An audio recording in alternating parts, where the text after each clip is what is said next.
I hadn't seen my family in months when the invitation came. Just dinner, just us. So why did it feel like a warning? The cranberry juice was already poured, the chair already pulled out, everyone smiled like they meant it. And then my phone buzzed. A message from a number I hadn't saved. Get up and leave, don't drink anything. I glanced at my mum. She was watching me. I smiled back. But I didn't drink. Because that night in the house I grew up in, my family tried to rob me. It had been exactly 128 days since I last heard my mother's voice. That was the last time she called. No, how are you? No catching up. Just a sharp, clipped question. Are you seriously not helping your sister? I said no. She hung up. So when a group text arrived, cheerful and breezy, dinner this Friday, just us, hope you'll come. I stared at it for a long time, unsure whether to laugh or block the number.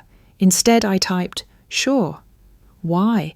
Because some part of me, the part that still flinched at disapproval, wanted to believe they missed me, that maybe this dinner was an olive branch, not bait. By Friday night, I was parked outside the house I used to call home, palms sweating against the wheel. The porch light was on. The lawn was neatly trimmed. It was almost like nothing had changed. Almost. I knocked once before pushing the door open.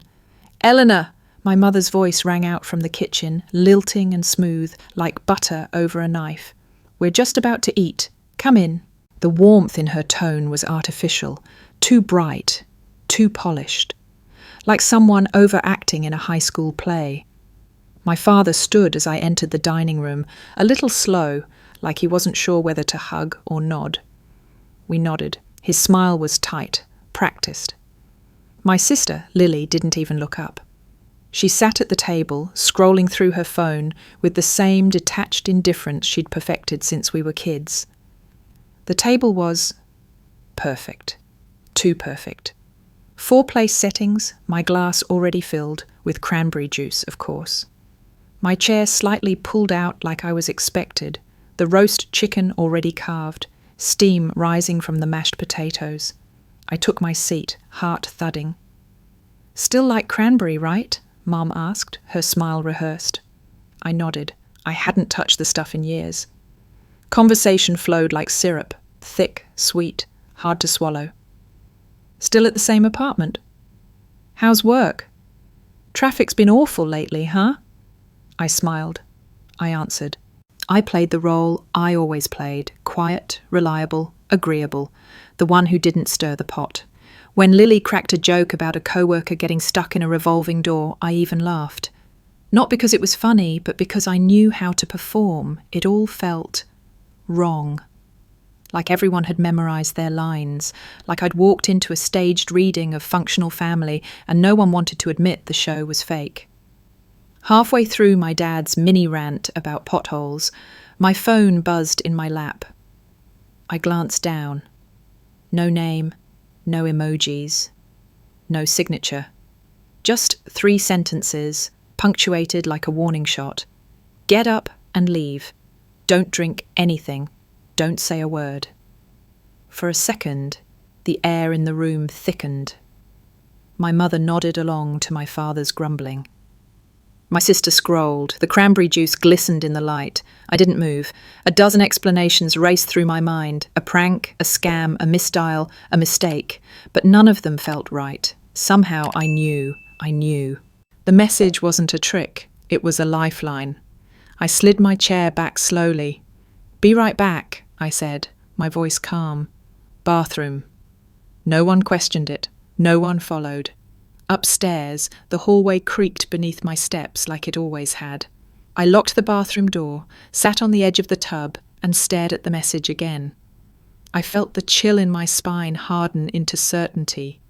They had planned something, and I had walked into it willingly. I hovered over the number, thumb trembling. It didn't make sense. Tyler, of all people. He and Lily had been on again, off again so many times I'd stopped counting. Last I heard, they'd finally split for good. He wasn't someone I ever expected to hear from again, especially not like this. Still, I hit call. 1 ring, 2, Then a low voice answered, "You're still there?" "Tyler?" "Elena, listen to me," he said, quick and breathless. "You need to get out. Now. Don't touch the juice. Just leave." "Why?" My voice cracked despite my best effort. A pause. Then, "They're planning something. I heard them talking. Your mom, your dad, Lily." My blood chilled. "What exactly did you hear?" I whispered. "They're trying to access your phone. They know you use fingerprint unlock. They were going to drug you, use your thumb while you're out, transfer money." I didn't breathe for a full 3 seconds. "How do you know this?" "I was at their house last week. Lily left her laptop open. I saw messages, notes. She was worried you changed your password. Your mum said they'd get around it, that they just needed you calm." Calm, drugged, out cold. I could hear the shiver in his voice. He wasn't acting. "Why are you telling me?" I asked. Another long pause. "Because I didn't sign up for this," he muttered. "And because what they're doing, it's not just wrong, it's criminal." I stared at the faucet, the silver tap warped from years of use. My reflection blinked back at me, distorted and scared. "What do I do?" "Don't drink anything. Don't eat anything else. Leave as soon as you can. Don't confront them. Just walk out." "They'll follow up," I said. "Then don't go home. Go somewhere safe, but get out of that house." I nodded, even though he couldn't see me. "Thanks," I said, ending the call. For a long minute I sat motionless on the edge of the tub. I didn't cry, I didn't shake, I just recalibrated. They were going to drug me, my own family. The same people who once packed my lunch and taught me how to ride a bike. Now they wanted my fingerprint and financial data, not love, not connection, access. Something inside me hardened. I opened my phone, launched my bank app, and disabled biometric login. I added 2-step verification with a secondary app. Not SMS, too easy to clone. Not email, too easy to guess, something they'd never expect. Then I opened a second app, one I used for work, and activated background audio recording. No blinking light, no red dot, just a discrete log, saving everything. It was insurance. And finally, I returned to the mirror. You need to sell it. I turned on the faucet, splashed water on my face, rubbed at my eyes until they were slightly red, then took a few deep, shaky breaths, part performance, part reality. Downstairs I could hear forks clinking. Someone laughed, too loud. I unlocked the door and walked down slowly. When I reached the bottom step, my mother looked up with practiced concern. "You okay, sweetie?" I nodded. "Yeah, just a little off, maybe tired." I sat down, picked up my glass of cranberry juice, and tilted it slightly. "Still tastes like I remember," I said. I smiled, but I didn't drink a drop. I used to think love meant sacrifice. Maybe that's what they taught me without meaning to. Or maybe they meant it exactly. When I was 6 and Lily was 3, she screamed in the middle of the night for a glass of water. I was the one who got out of bed to get it. Not because I was asked, because my parents didn't wake up. Or maybe they did and didn't care. Either way, it became routine. She screamed. I answered. Later, when we both started getting weekly allowance, $5 each, I saved mine. I liked watching it stack up in my ceramic bunny bank. I didn't know what I'd buy with it, only that it felt good to own something. Lily would spend hers on candy, slime, glitter pens. By Wednesday, she'd have nothing left but sticky fingers and empty wrappers. Then she'd come to me, pouty and persuasive. "You have extra, I just need a little." I'd hesitate. That's when the adults would step in. "Come on, Elena, she's younger, be a good big sister." So I handed over the dollars. Quietly. Always. It wasn't a rule, it was a pattern, and patterns turn into expectations. By middle school, it had evolved. If Lily forgot her lunch, I shared mine. If she failed a quiz, I helped her study. If she lost something, her jacket, her phone, her earbuds, I gave her mine. My parents never made a big deal out of my report cards, even when I brought home straight A's. They didn't come to school plays or science fairs. But if Lily got a participation ribbon, there were balloons, photos, dinner out. I told myself it was just birth order. The younger one needed more. I was the mature one, the easy one. But it felt like being invisible. My biggest moments were barely acknowledged, and my smallest mistakes were magnified. One time I forgot to text that I'd gotten to school safely, and my mum grounded me for 2 weeks. Lily skipped curfew 3 times in a row and got a lecture over pancakes. I learned early that their love had a conversion rate. My silence, my patience, my obedience, traded for the illusion of care. It wore me down. By the time I was 16, I'd stopped sharing things, not because I didn't care, but because I wanted to see if anyone would notice. They didn't. I got my driver's license and drove myself to the DMV. My mum remembered 2 weeks later. "Oh, right, congrats, so proud of you." She never asked how the test went. When I got my first part-time job at a pharmacy, I was thrilled. Minimum wage, boring hours, but it was mine.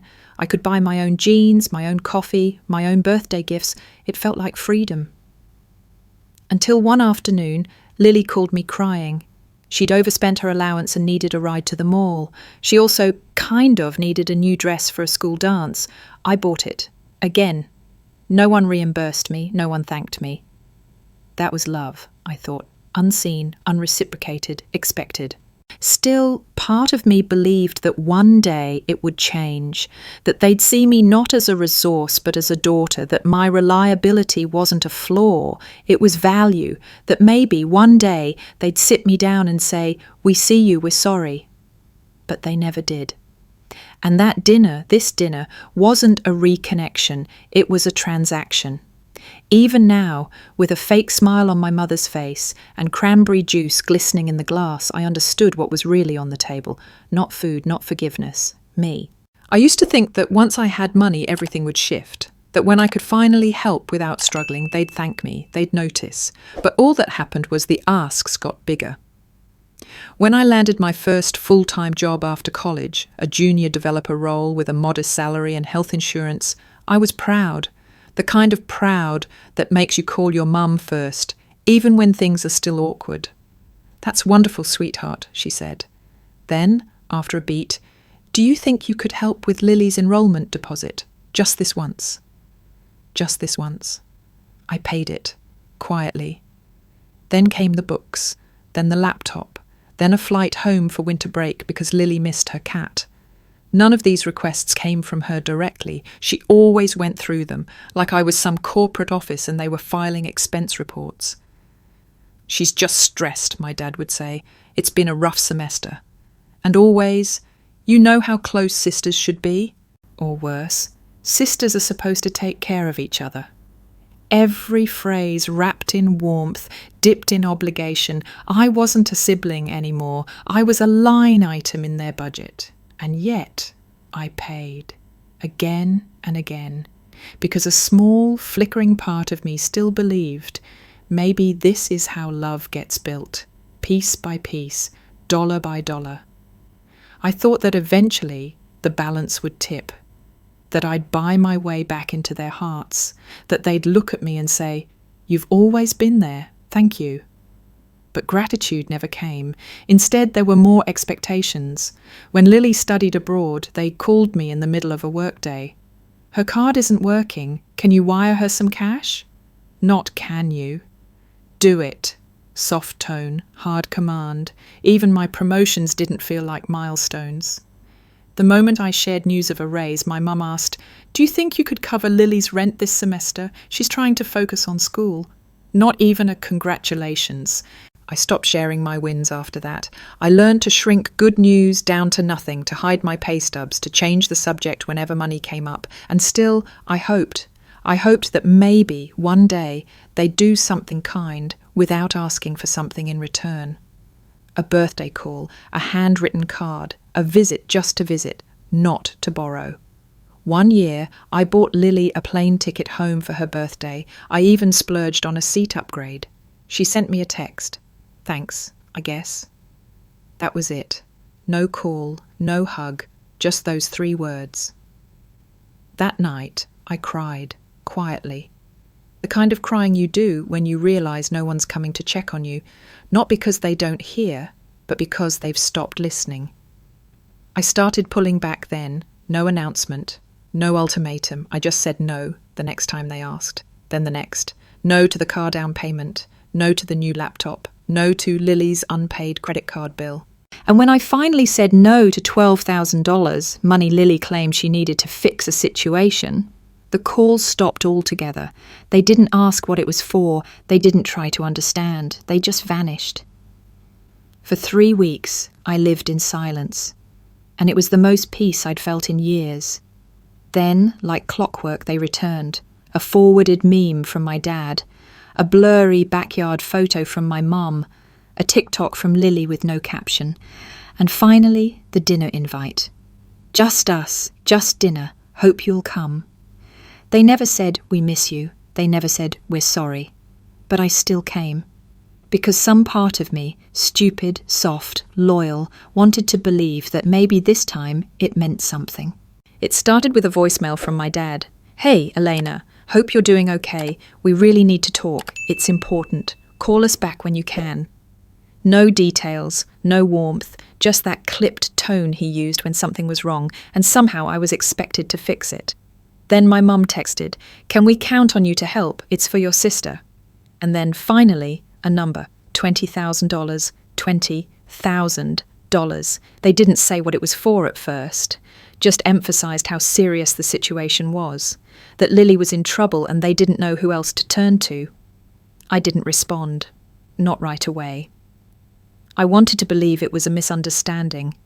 Maybe a tuition fee miscalculated, maybe a medical emergency, something justifiable, but I knew better. 3 hours later, my mum called again. It's gambling, she said. She got in over her head. That was it. No apologies, no shame, just expectation. She's your sister. She made a mistake. Don't you want to help her? No, not anymore. I didn't raise my voice, I didn't curse or accuse, I just listened, and then I said the clearest word I've ever spoken, no. A pause, then, but you can afford it. Yes, I said, and I choose not to. That's when the tone changed. You've always been so cold, my mother hissed. So selfish. She's family. I didn't flinch, because for the first time I understood something they never did. Being related doesn't mean I owe them access to everything I've earned. I ended the call, and then I called Lily. She picked up on the second ring. Her voice was calm, almost casual. I guess you heard, she said. Yeah. I waited a beat. Was it one time? I asked. Or has this happened before? Silence. I knew that silence. I'd grown up inside it. The same silence I got when she forgot my birthday. The same silence when she took my phone charger and said nothing. The same silence when she wrecked my car and let our parents lie to me about it. Lily, I said again, have you done this before? Still she said nothing, but that was the answer. I can't do this anymore, I told her. I've been helping you since we were kids, and I never asked for anything back, but this is too far. Her voice cracked then, just slightly. You don't understand. Maybe I don't, I replied, or maybe I finally do. I hung up before she could say anything else. I didn't cry, I didn't rage, I just sat on my living room floor, hands flat on the carpet, and stared at the wall. It wasn't about the money, it never had been. It was about how quickly they turned me into a bank account. How love was a word they used only when they needed something. How no one ever asked what I needed in return. And when I finally said no, when I finally chose myself, they vanished again, just like always. The fallout came fast. It started with a group text, my mum, my dad and Lily, all in one thread they hadn't used in months. Mum, we raised you better than this. Dad, don't forget who paid your tuition when you needed help. Lily, you always acted like you were better than the rest of us. Then came the real punch. Mom, we gave you everything, and you turn your back on your own sister? It didn't sting the way I thought it would. I'd heard versions of this before, when I said no to smaller things, when I didn't drop everything at their request. But this time it carried something sharper, more final. Cold, selfish, ungrateful, traitor. They didn't say it all at once, but it built up like a storm cloud, one insult at a time. The phone calls stopped, the texts stopped, the digital guilt parade went quiet. At first it felt like silence, then it felt like peace. I didn't have to check my phone every hour, no requests, no veiled threats wrapped in sugary guilt. I could breathe without bracing for the next hit. I went to work. I ate my meals in full. I slept through the night without replaying old conversations. For the first time in a long time, the quiet didn't feel like punishment, it felt like freedom. I told myself it was over, that this was the clean break I needed, that they'd finally realised I wasn't theirs to manipulate anymore. Weeks passed. I deleted the group chat, archived old voicemails, blocked their numbers, not out of malice, but necessity. Emotional triage. Then, on a random Tuesday evening, just as I was settling into a late dinner and an old episode of The West Wing, an email popped up. Subject line, dinner? Sender, my dad. I didn't open it at first. I stared at it for nearly 5 full minutes. It sat there, glowing faintly against the darkness of my inbox, like a loose tooth I wasn't ready to wiggle. Eventually, I clicked. We're having a family dinner this weekend. Just us, just a meal, nothing more. We'd really love for you to come. Hope you'll think about it. No guilt, no accusations, just dinner. The message was signed off with my dad's full name. Not Love Dad, not your father, just Mark Simmons. Weird, but what was weirder was the fact that for the first time in weeks, they weren't asking for anything. No mentions of money, no follow-ups about Lily, no subtle "you owe us" phrasing buried under sweet talk. Just a seat at the table. I forwarded the email to my work account, read it again the next morning and again that afternoon. It didn't change. I even checked for invisible text, weird tracking links, anything suspicious. I worked in tech. These were the things I noticed. But it was clean. Still, something in my gut twisted. Why now? Why this? Why so calm? I wrestled with it for 3 full days, talked myself into going, then out of it, then back again. By Saturday morning, I'd decided not to go. Then Saturday evening rolled around and I found myself pulling into their driveway anyway. The porch light was on. The house looked the same, too the same. When I walked up the front steps, I half expected the door to creak ominously, like in a bad horror movie. Instead, it swung open with a warm smile from my mum. We're just about to eat. Come on in. Inside, the table was already set. My chair pulled out. A glass of cranberry juice waiting for me. Lily was already seated, tapping at her phone, offering me the briefest glance before returning to her screen. My dad stood when I entered, half raising his arms like he wasn't sure if we were hugging or nodding. We nodded. Everything looked ordinary, too ordinary. My mum gestured at the glass. Still your favourite, right? And just like that, the room froze around me. The juice, the chair, the smile, everything was set, too set. I smiled, took my seat, and gave the most convincing nod of my life. Yeah, I said. Still my favourite, but I didn't take a sip, not yet.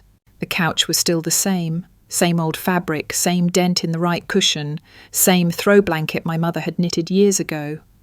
I laid down slowly, feigning grogginess, letting my eyelids flutter like I was losing the fight to stay awake. My head rested against the armrest. My breathing slowed, my heart didn't. It thundered in my chest, but on the outside, I stayed still. The last thing I saw before I closed my eyes was Lily glancing at my phone on the coffee table. Then she looked at my parents.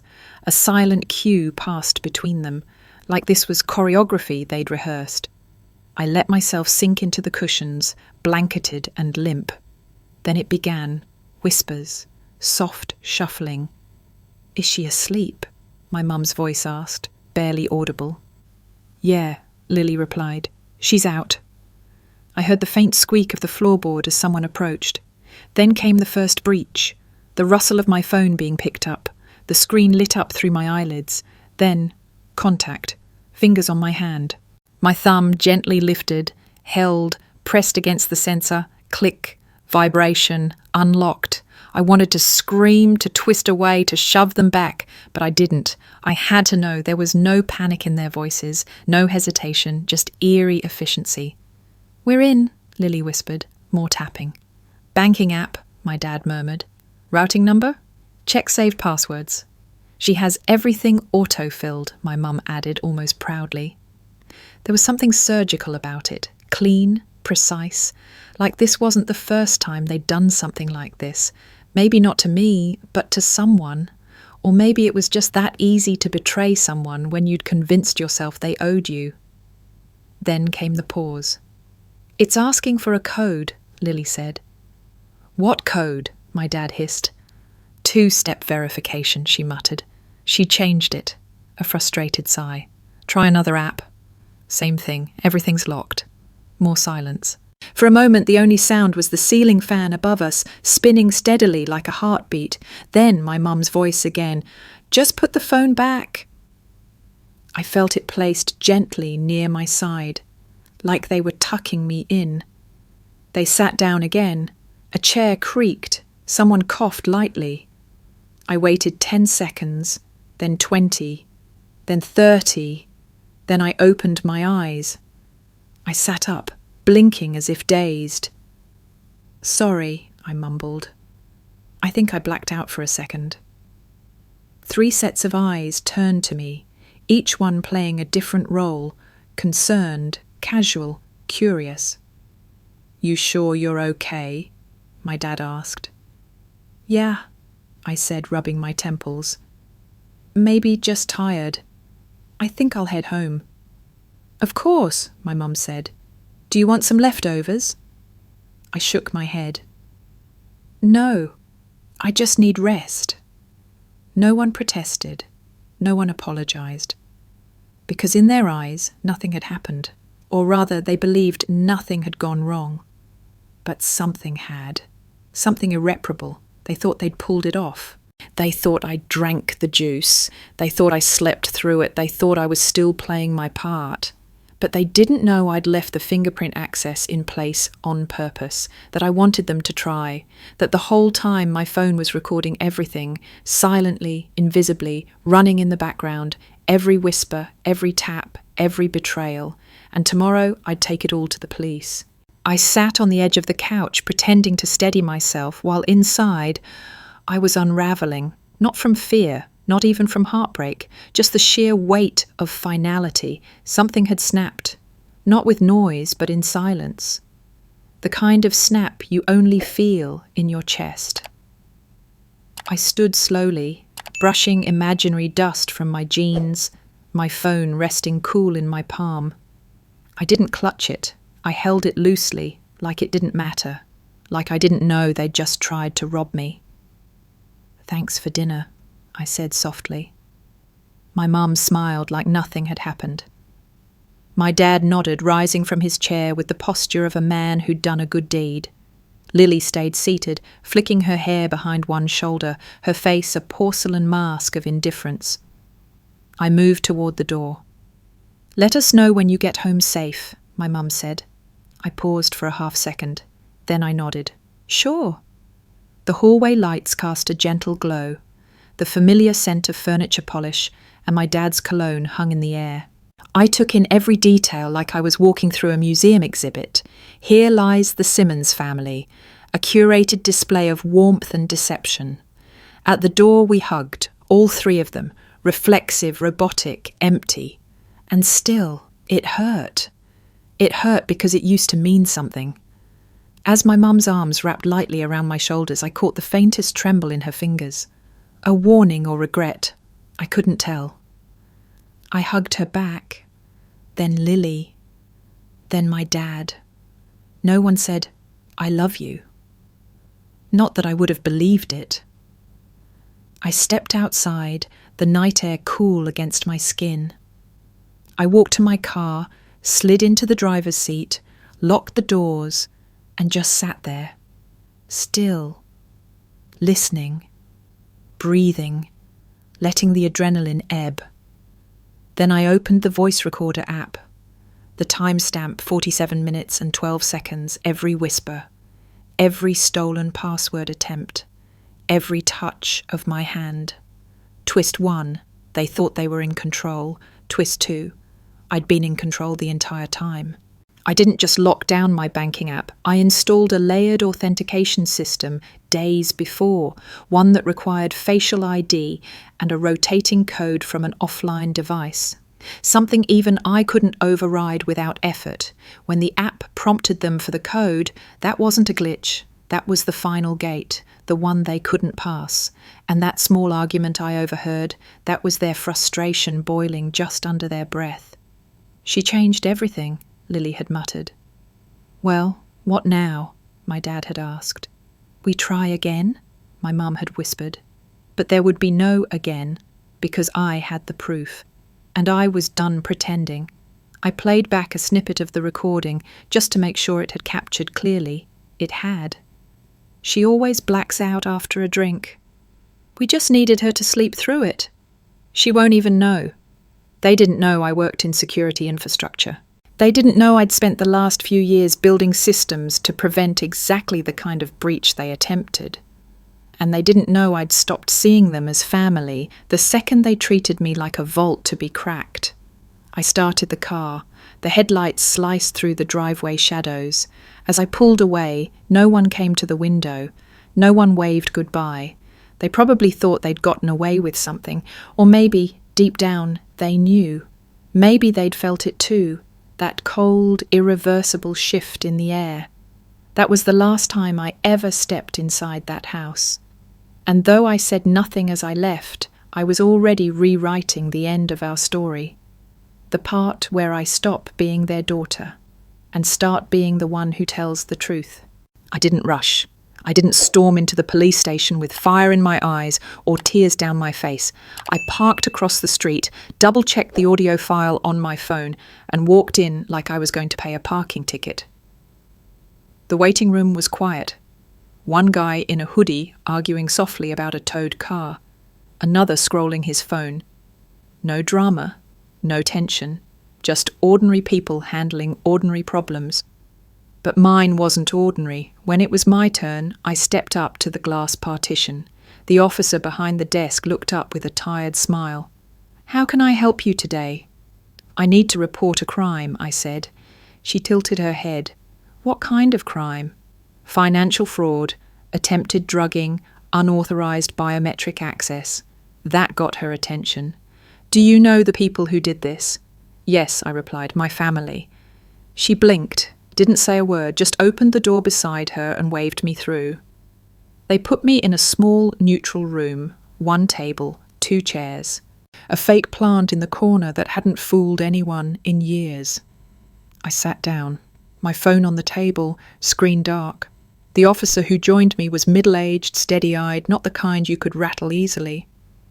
He introduced himself as Detective Harris and asked me to walk him through everything, start to finish. I did. No dramatics, no tears, just facts. I told him about the text from Tyler, the cranberry juice, the fake nap, the way my family had worked together like a well-oiled machine trying to break into my accounts. Then I handed him the phone. "It's all there," I said. 47 minutes, clean audio.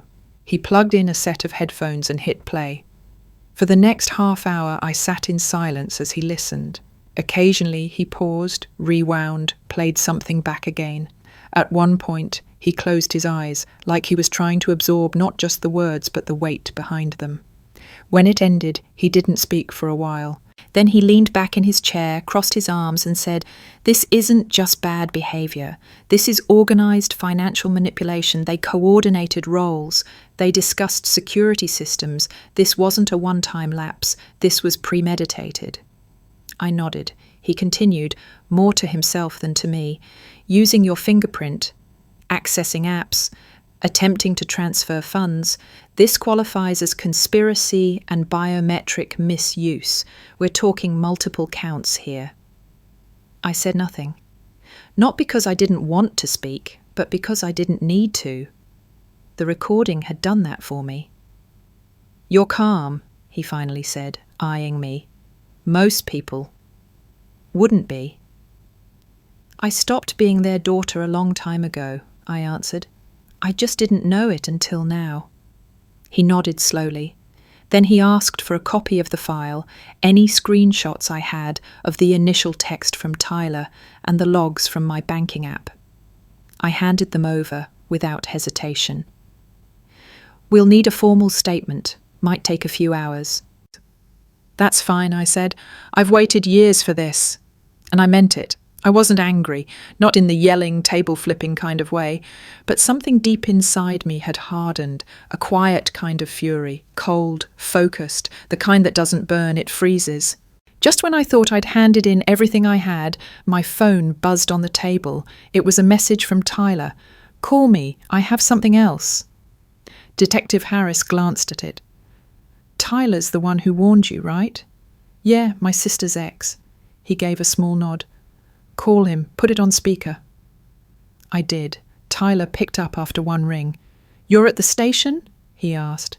Yeah, just finished giving them the recording. Okay, listen. I didn't mention this before because I wasn't sure how deep this was going to go, but I have something else. Another recording. My eyes met Detective Harris's. He leaned forward. From when? I asked. The day before dinner.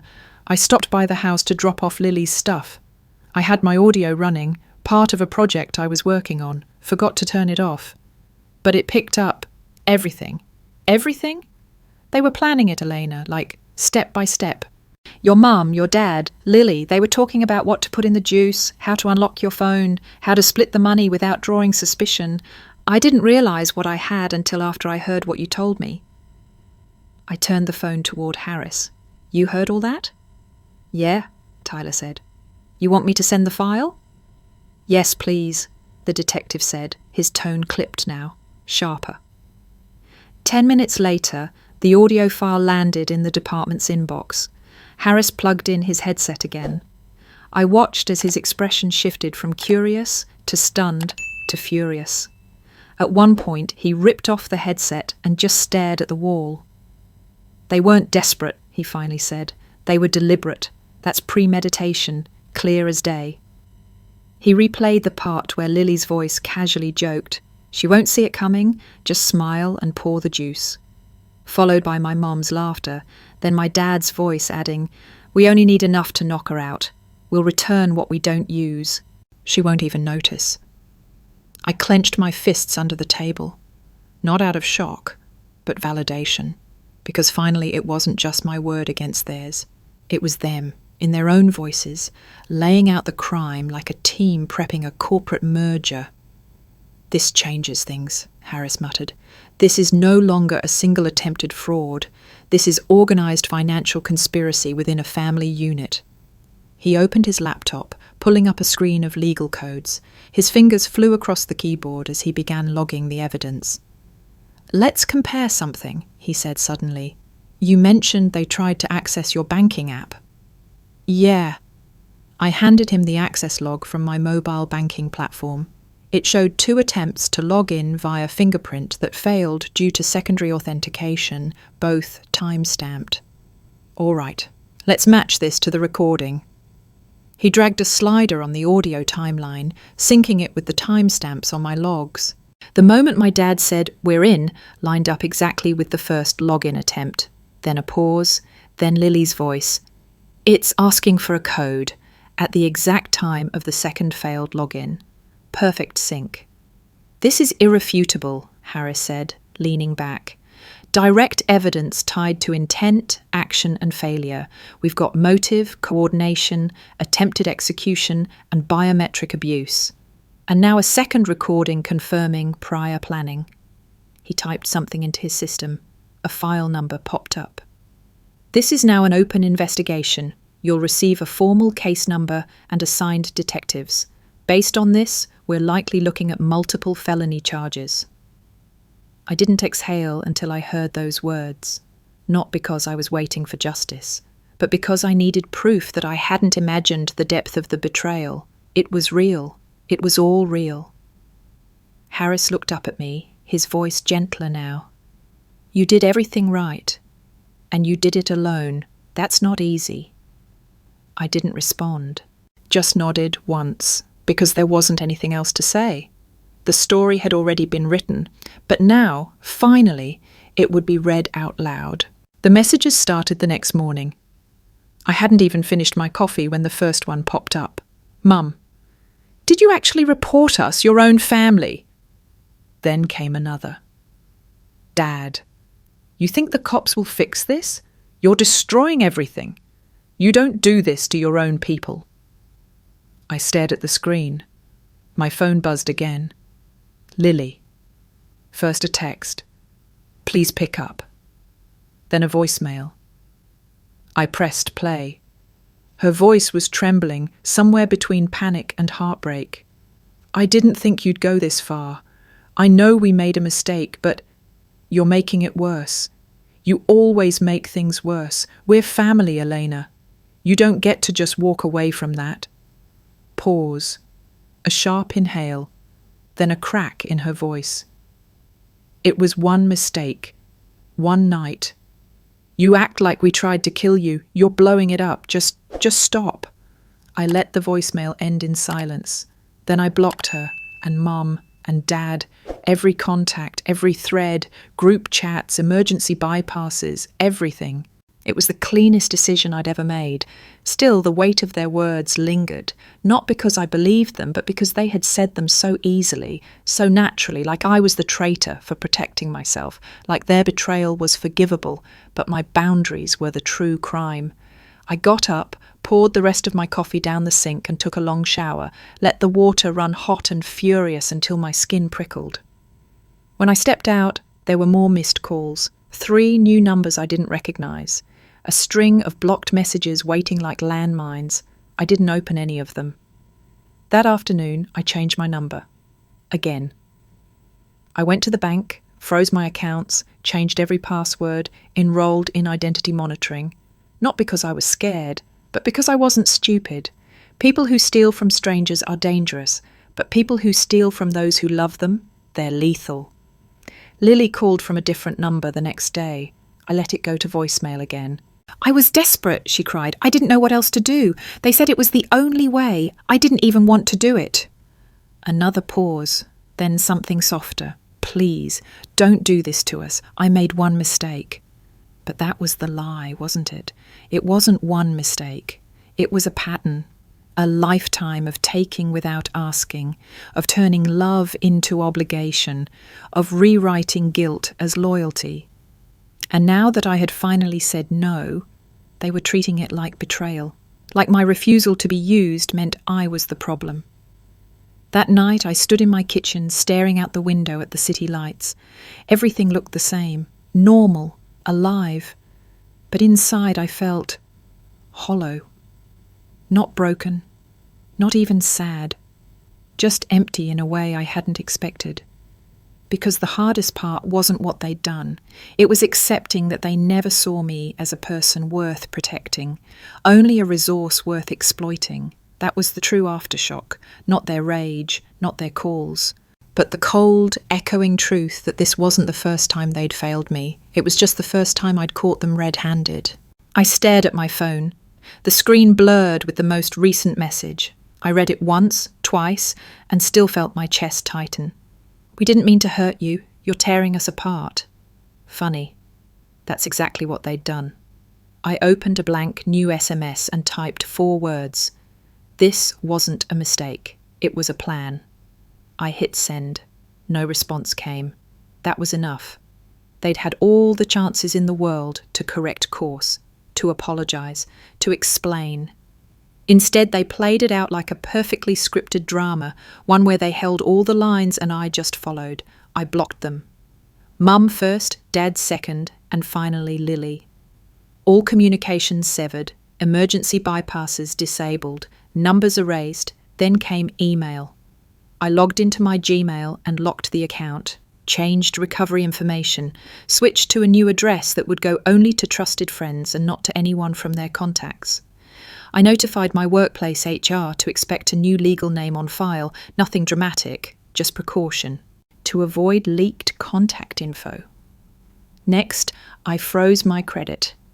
3 bureaus, 3 forms, 3 different confirmation emails.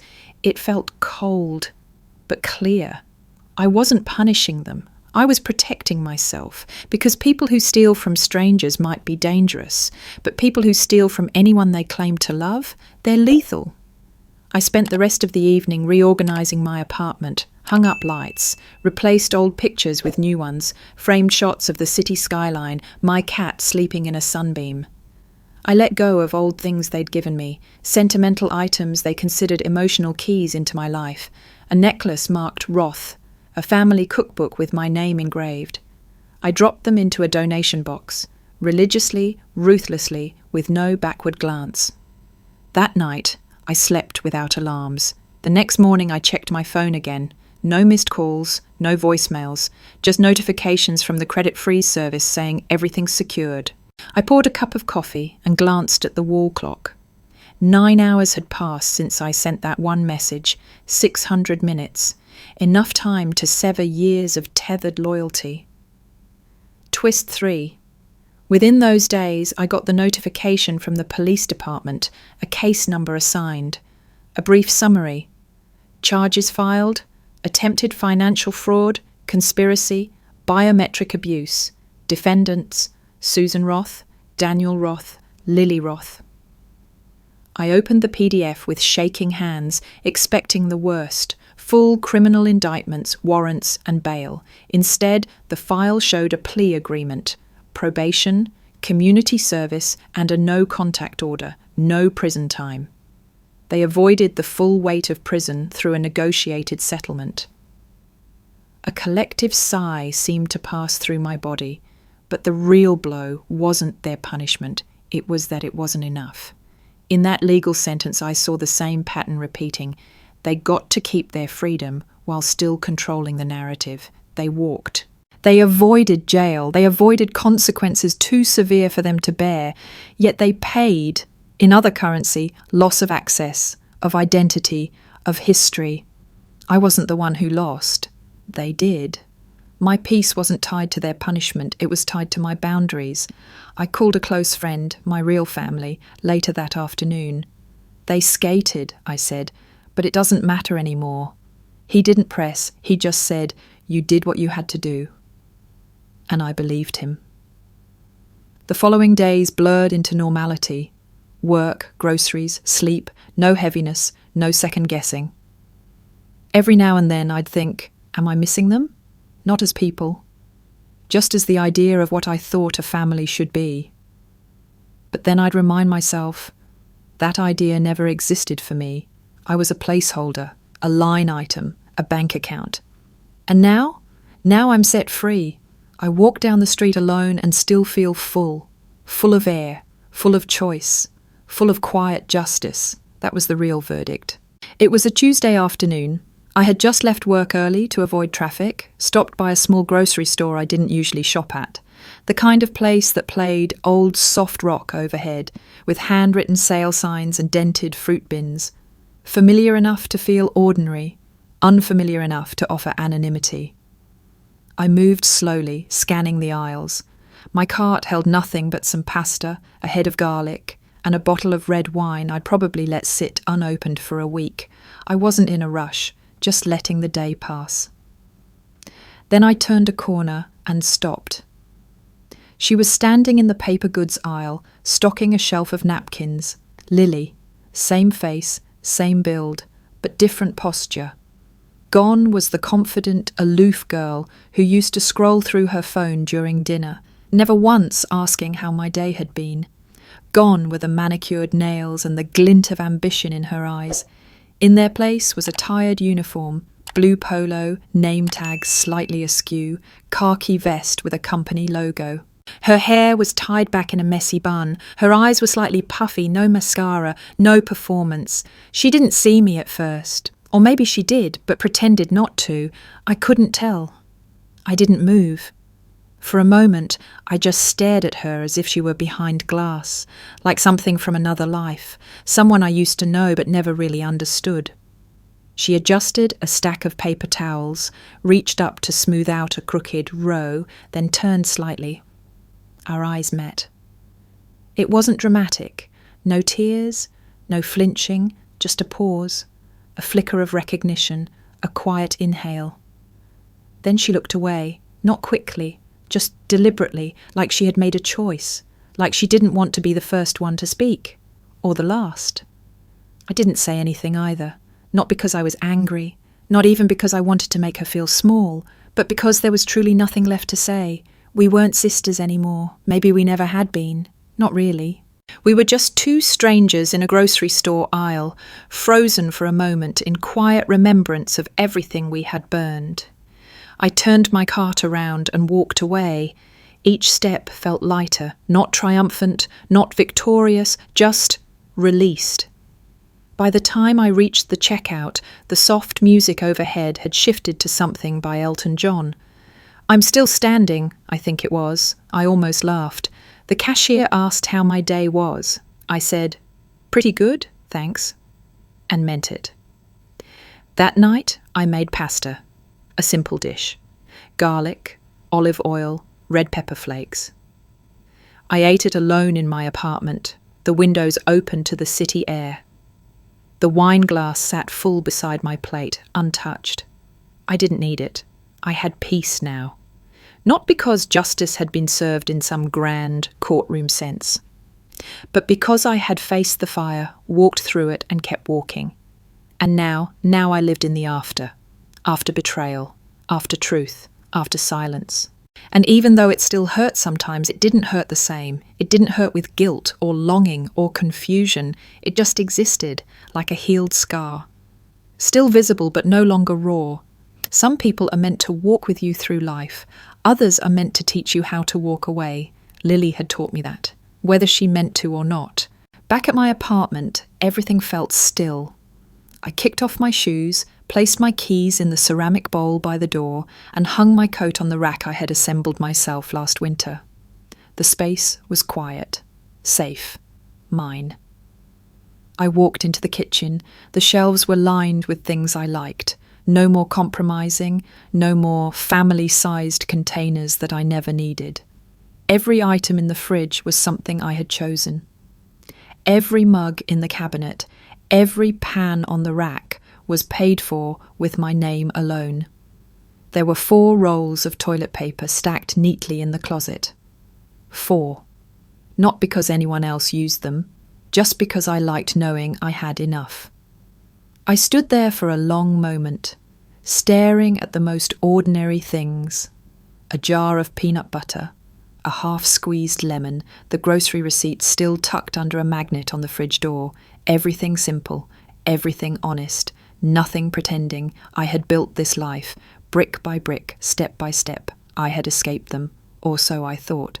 My phone rang, a number I didn't recognize, area code local. I almost ignored it. Almost. But something in me answered. "Hello?" There was a pause, then a voice, professional, clipped. "Ms. Elena Morris?" "Yes, this is she." "This is Officer Patterson with the Financial Crimes Division. We're following up on a detail you may not be aware of. Do you have a moment?" My spine straightened. "Yes." "We were combing through old records related to your family's case. There's something unusual. A joint bank account opened in your name 8 years ago. Do you recall authorizing a loan from that account around that time?" My mouth went dry. "No," I said quietly. "What kind of loan?" "A private education loan. $25,000, used, according to the record, for tuition support. The thing is, Ms. Morris, your name is listed as the primary account holder, but based on digital evidence, it seems you never accessed the account yourself, not once." 8 years ago. I would have been 23, just out of college, just starting my job. I never signed for that," I whispered. "We believe it may have been part of a broader pattern," the officer continued. "We'll be flagging the account, but you should be prepared. This may not be the only one." I closed my eyes. 8 years. 8 years they'd been doing this. Not just recently, not just when things got desperate. This wasn't a slip. This wasn't a moment of weakness. This was a pattern, a system. I thanked him, hung up, and sank into the couch. I stared at my living room, at the couch I'd bought on clearance, the rug I'd chosen for softness, the lamp in the corner that flickered just a little but still made me feel warm. Then I exhaled, not with shock, not with anger, just with a long, aching release, because I finally saw it clearly now. This wasn't about one dinner, one plan, one betrayal. It had always been this way, always, and the worst part, I never even saw it. I had mistaken duty for love, sacrifice for care, silence for peace, and now I knew better. I looked around my apartment again. Everything here was real. Everything was mine. Everything was earned. And in that small, quiet room, I finally said it out loud. I was never loved. I was just used.